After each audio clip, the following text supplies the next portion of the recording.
je donne juste la parole ci Omar Faye après ma ñëw ci Fatou nga enchaîné waat ak invité yi Omar yow gis nañ ce qui se passe également à Rufisque ñu ngi doon wax Kër Massar mais li xew Rufisque également c'est extrêmement grave te lu ko gën a indi wala lu yokk inondation Rufisque ce sont justement ces travaux yoo xamante ne xaaroon nañ tey ji mu am ay études d'impact yoo xamante ne dinañ mën a xam ne que fii peut-être zone bi dina inondé ji ñu jël ci ay matuwaay avant muy yegg fi mu war a yegg tey ji. Je voulais dire à monsieur le ministre que Sénégal gratte-ciel la ñuy tabax malheureusement boo duggee ci biir néegi ban la loolu mooy problème bi. gratte-ciel babal sorianto la de. c'est-à-dire boo xoolee ci biti da nga naan gratte-ciel bi rafet na mais boo duggee ci biir néegu ban nga fay fekk mu tooy xepp. Ça veut dire que BRT terre bi autopont bi tout ça c'est bon mais ki nga koy defal du nekk en l'aise amul cadre de vie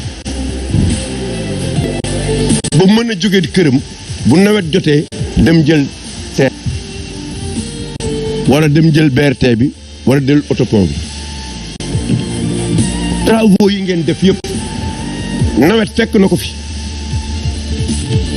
ñu xam exactement yan conséquences la mën a jural terewul ba mu pare c'est l'inondation gën a dem donc ceux qui ont fait les travaux ils sont pas sérieux ñu waxati dëgg BRT baa ngi nii ñu ngi koy liggéey tey mais au moins li mu mën a créer comme conséquence sur les inondations war nañ ci mën a jël ay matuwaay ba bu ëllëgee bu nekk pare ak quelles que soient les fortes pluies au moins dina mën a am ndox mi dina mën a évacuer wu et c'est ça parfois le problème. Nous saluons certes les tuyaux là yi nekk fi BRT mais tuyaux yi nekk fii ci BRT ma gis ko buñ ko jëloon même tuyau yóbbu ko Kër Massar wala yóbbu ko feneen gëm naa ne tey inondation yi dootul am est-ce que gis nga tuyaux yi nekk fii BRT yi ngan di tuyaux yoo xamante ne yu rëy mais lan moo empêché à ce que ces mêmes tuyaux soient utilisés à Kër Massar à Rufisque ailleurs et partout pour qu'on règle définitivement ces problèmes donc il y a problème. Un problème inondation yi quels que soient les milliards qui ont été injectés sentiruñu ko et que les travaux qui sont là dañu ko créer beaucoup plus d'impact. Je prends le cas du TER. Le TER li mu créé ci ay impact mënuma la wax nu mu toll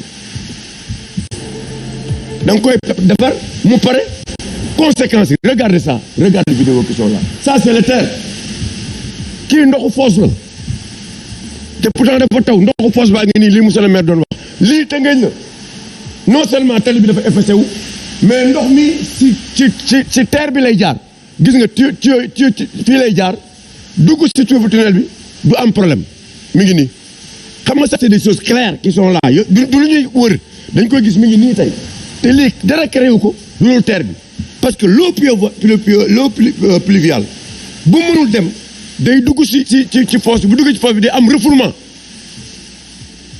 boobu muy am moo tax ñu dindi les conséquences qui sont là mais yii c'est des choses qu'il faut évoquer c'est des problèmes qui sont là yu gars yi xam ou président da ko xam da koy xam noppi wala ñu nax ko.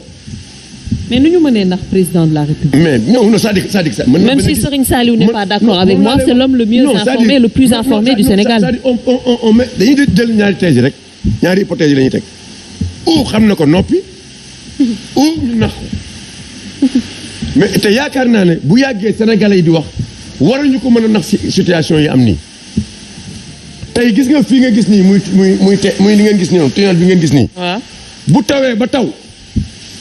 dañuy jël pompe teg ko fa ça veut dire qu'ils ont un problème de drainage des eaux pluviales lu fay pompe di am yoon bu fekkee da nga defar canalisation bu baax rek bàyyi noonu bu ndox mu ñëwee jaar foofu dem mais le canal a été dévié le canal de Rufisque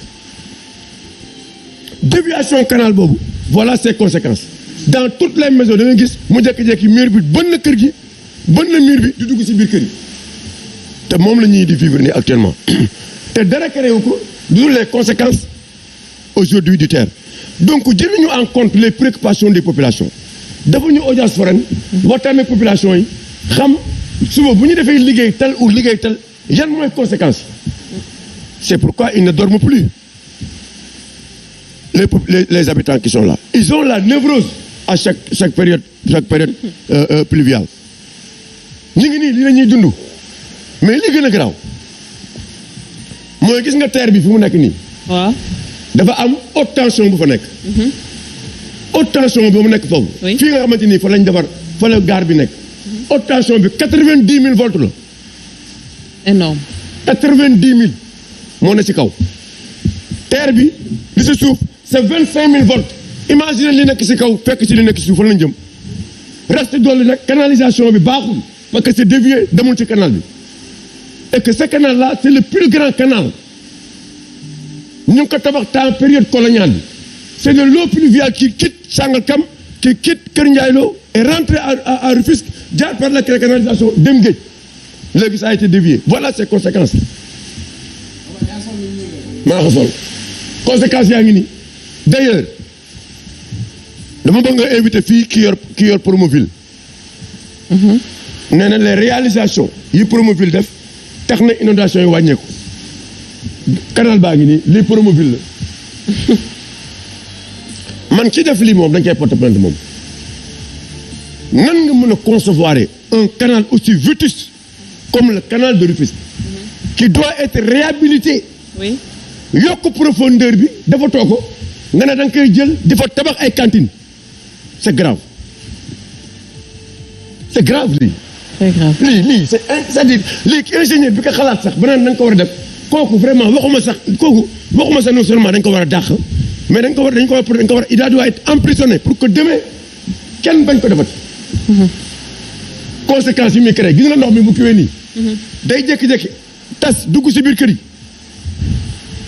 yi ñëpp génn est-ce que lii lañ doon xaar ci bu ñu defaree canal non tey canal bi. dañ ko defar uniquement pour le drainage des eaux pluviales. mais xanaa sax avant ngay def fii sax nga yokk profondeur yi ba mu xóot. mais non seulement amatul profondeur amatul dara. nga bëgg a maintenant tabax ci kaw def fi ay cantines. mais où va Rufisque va directement vers le déluge. on est agressé par la mer l'avance de la mer qui est là à côté de nous. oui. et aucune disposition n'a été prise. on est agressé par la vétusté du réseau d'assainissement. Sans compter cela, il y a des terres qui sont là, avec ces problèmes de canalisation. Nous disons dem sur autoroute à péage, avec ces mêmes conséquences, avec ces populations qui sont là-bas. Chaque jour, c'est énorme. À cela, maintenant, il s'ajoute ce problème de réserve foncière. Où va Rufisque?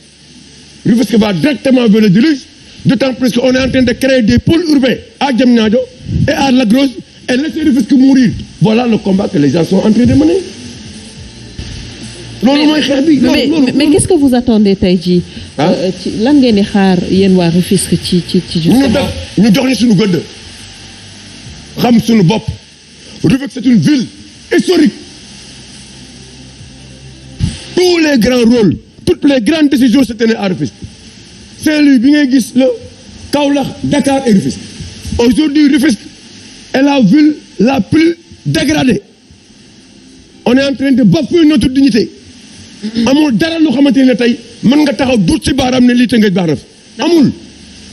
dinañ ci ñëwaat Omar. boo demee ba ci boulevard bi gis nga boulevard bi génneel ma tali bi gën a bon ci tali yi ginnaaw kër xaar mbay ma jaagal la nee na xoolal ma tali bi rek génneel ma tali bi rek am na benn tali bu ne foofu ginnaaw kër xaar mbay ma jaagal nimisaat la jaar marxatan dem. foofu tamit. mais inondation. xoolal tali bi. lii est-ce que tali la ci yéen. Cheikh Oumar lii tali la. voilà 6 ans. c'est ce que Rufisque est en train de vivre. 6 ans benn oto jaaratul fii. c'est énorme fii mooy desservir képp ku jóge ci autoroute bi ñëw génn war a dugg biir Dangu dem Santhiaba dem Arafat jaar noonu tali baa ngi nii. monsieur le ministre dina ñëw tout à l'heure wax. dama bëgg moo tax ma bëgg gis nga non pas le ministre parce que le ministre ne peut pas. non mais je défie ceux qui sont en charge l'histoire des routes dina wax yan programme yi teg pour Rufisque Omar. de l'assainissement c'est-à-dire que ñooñu ñi nga xamante ni ne c'est les principaux concernés. Mais qu'ils viennent avec moi descendre à Rufisque ñu xool est-ce que la ñuy wax am na wala amul. On les défie tous. Promoville, assainissement, Ageroute et tout le monde. D'accord. Pour que les gens puissent constater de visu ce qui se passe à Rufisque. Très bien. Nous, on pose des problèmes concrets. Oui. Nous ne sommes pas dans une logique de politisation ou de quoi que ce soit. Ça, c'est des choses concrètes. C'est ce que les Rufisquois sont en train de vivre. Et pourtant, ñu ngi cotiser. Un peu partout d'ailleurs. li gën a garaaw nen nañ. mooy ONAS. Mais ONAS, quand tu as des populations qui sont prêtes à t'accompagner, ne la man pare naa à ce que kër yi ku nekk génn xaalis te ñu waroon ko def mu am ñuy cotiser pour seet lu ñuy defaree assainissement xam ne xanaa nga accompagner leen nag. Rufisque à part la ville amul fenn fu am réseau d'assainissement. Il y en a pas. Il y en a pas. Très bien. Keur Massar il y en a pas. Tandil il y en a pas. Mais pourquoi ça? D'ailleurs loolu nekk facteur inondation insuffisance réseau d'assainissement construction ci zone yoo xamante ne day inondé entre autres peut-être Fatou Abdou